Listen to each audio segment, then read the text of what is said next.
Hey everybody, I apologize if in this video you can hear fireworks going off. I'm recording this the day after the 4th of July, and of course, my town is always crazy when it comes to fireworks. People must spend boatloads of money, and there are still people shooting them off even tonight, so I apologize if you hear any booms and bangs in the background, because yeah, people are a little bit insane here when it comes to fireworks.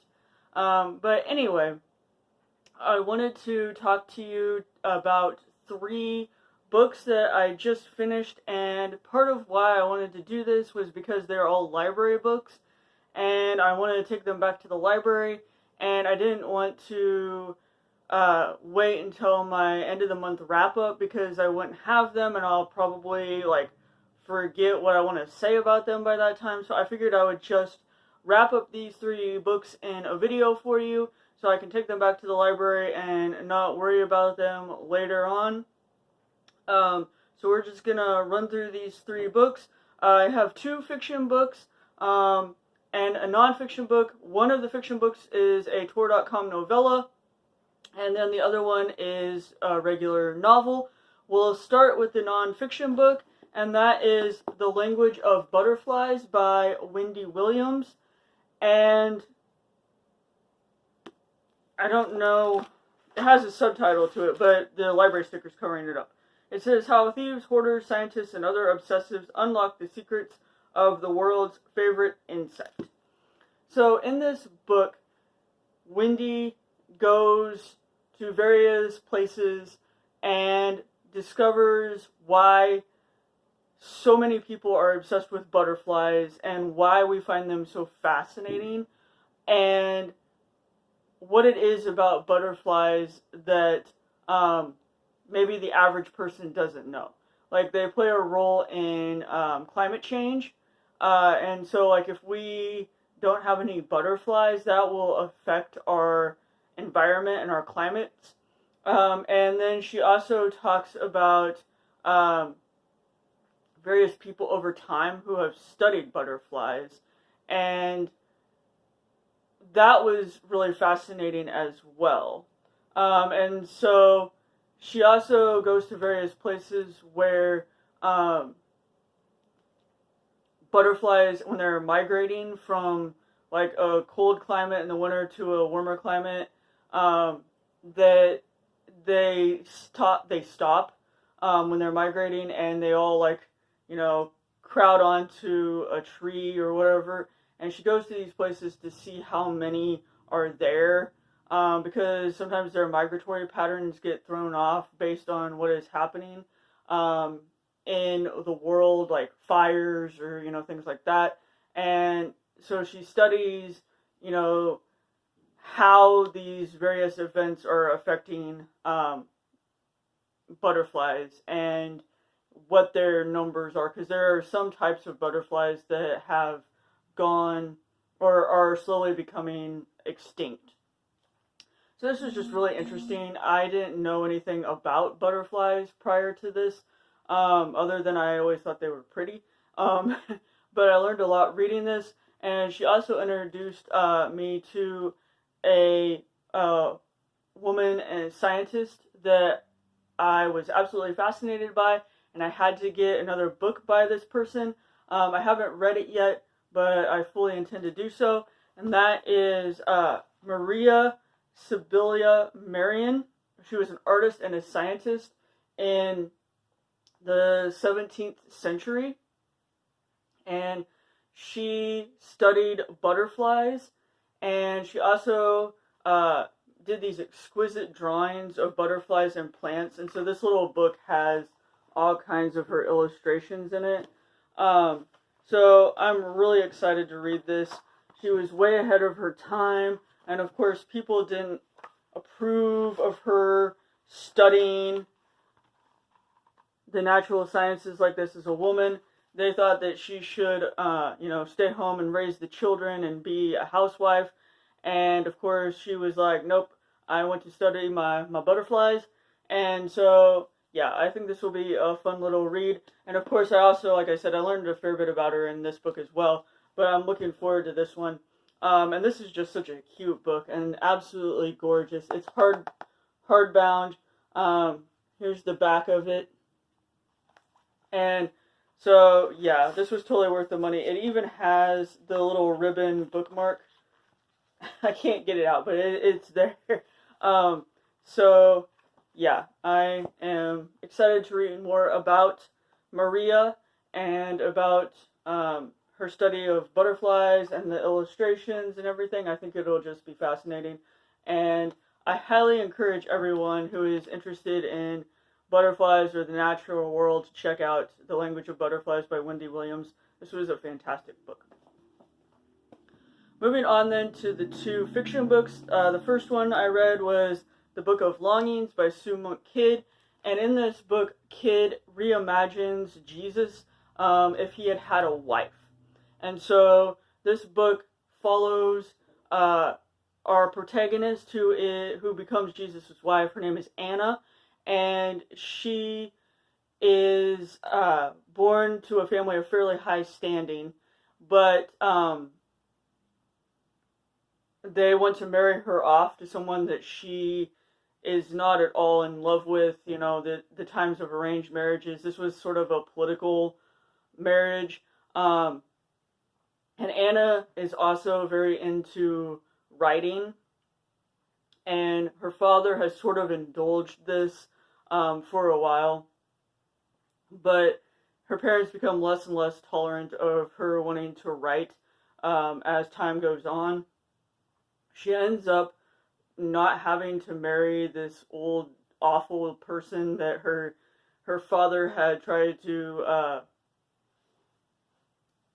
basically pawn her off on, because he ends up dying from an illness. So she then, or prior to even that, she meets this man named Jesus. It's actually when her and her parents go to a market so that her father can make the arrangements for her marriage with this other man that she doesn't like at all. And she meets this man named Jesus. He's there with his sister selling yarn. And so she is completely enraptured by him from pretty much the moment she sees him. And in this book, both of these characters, Anna and especially Jesus, like, I was so emotionally attached to them, and I was always so concerned about what was going to happen to both of them. And Jesus in this is portrayed as just like the nicest, kindest, gentlest person you will ever meet. And I just, yeah, I struggled to finish this book, not because I didn't enjoy it, but because I was so attached to the characters that I didn't want to read about anything bad happening to them, right? Anyway, so Anna and Jesus end up getting married, and then the story sort of unfolds from there with things we already know about what happened to Jesus. And so we follow, it through him being crucified and all of that, and Anna's reactions to that. And one of the things that really made this book fascinating was at the end of it, Sue Monk Kidd writes a little, afterword, or a note from the author, where she talks about, her origins for this idea. She talks about how she had this character, Anna, who was just calling to her, and so she decided to write her story, and, what would have happened if Jesus had had a wife. Like, it was highly probable that he might have, given the time period, and, that was sort of accepted. But then again, maybe he didn't because of his title as the Messiah. And so the thing, though, that really struck me about her note, and something that I had never really thought about before, was if Jesus did have a wife, she's not mentioned in any of the biblical texts that we have. Granted, most of those were written, centuries after Jesus' death, or, his existence. If he did have a wife, then she would be like the most silenced woman in history, because, we don't know if she even existed, right? And that just really stuck out to me, thinking about how many women over history were silenced because of their gender. And then also the fact that so many of them weren't allowed, kind of like Anna, to pursue studies or to learn how to write. I mean, Anna could write, but a lot of other women weren't allowed to learn how to do that.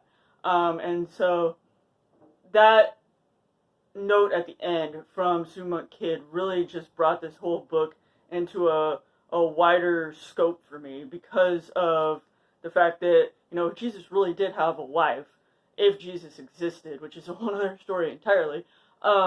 Then she is definitely like the most silenced woman in history, because we have never heard anything about her. We don't know anything about her. And so, yeah, I really love this book, and like I said, I was so emotionally attached to the characters that it took me a while to read it, because I didn't want bad things to happen to them, but yet I knew bad things were going to happen. So it was, yeah, like I said, I love this book, but reading about these characters and the things that happened to them just made me sad. But it was also intriguing to see this imagining of, how would Jesus' life have been if he had had a wife.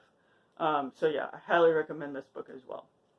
And then the book that I just finished earlier this evening is a Tor.com novella, and that is Finna by Nino Cipiri. This book, oh my goodness, if you have ever worked a retail job where you made like minimum wage, you will totally relate to this book in ways that I can't even describe. I've worked several of those jobs in my time. One was at a bookstore, which was fine, even though the pay wasn't very great.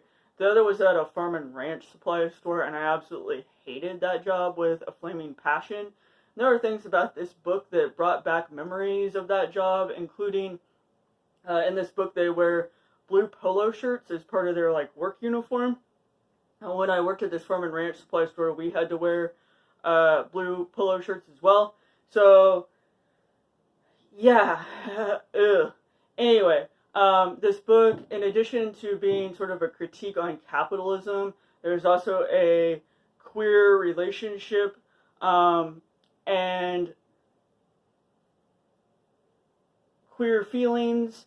The two characters in this book were in a queer relationship, and then they break up, but they both work at this retail store that's kind of like an IKEA, and they're sent on this mission because within this store there are wormholes to other dimensions and multiverses, and so they're sent to try to rescue this old woman who was shopping with her granddaughter.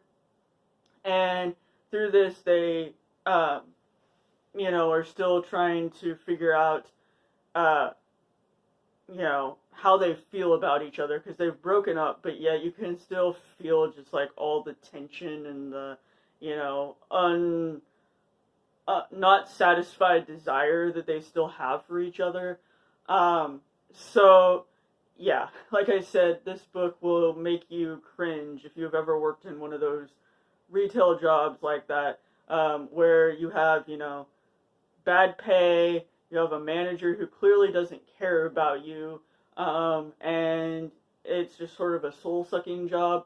This is totally a critique on that.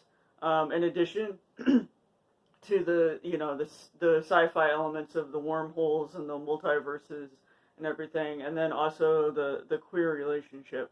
So this was just an interesting book to read just for that aspect of it, the critique of capitalism, which is something that we are constantly dealing with in this country and in the world. And so, yeah, I enjoyed this. I know other people on Goodreads said that the characters weren't that fleshed out, but I don't feel like the characters were necessarily what the novel or this novella was trying to do. I'm not downplaying the queer relationship at all, but I'm just saying I feel like this is very much a critique of low wage retail jobs, and also capitalism, like I've mentioned many times now. Anyway, so yes, I really enjoyed this book as well, and would recommend it. I pretty much like any novella that Tor.com puts out, and this was no exception. There were parts in here that also just made me laugh out loud because it was so funny. And both of the queer characters in here, whenever they're at work, their like standard phrase is "Ugh, capitalism," which made me chuckle. Anyway, so yeah, that was the third book that I finished so far in the month of July. I'm gonna wrap this up now because more and more fireworks are starting to go off, and I don't want that to interfere with this video. So I will talk to you all again later. Thanks, BookTube.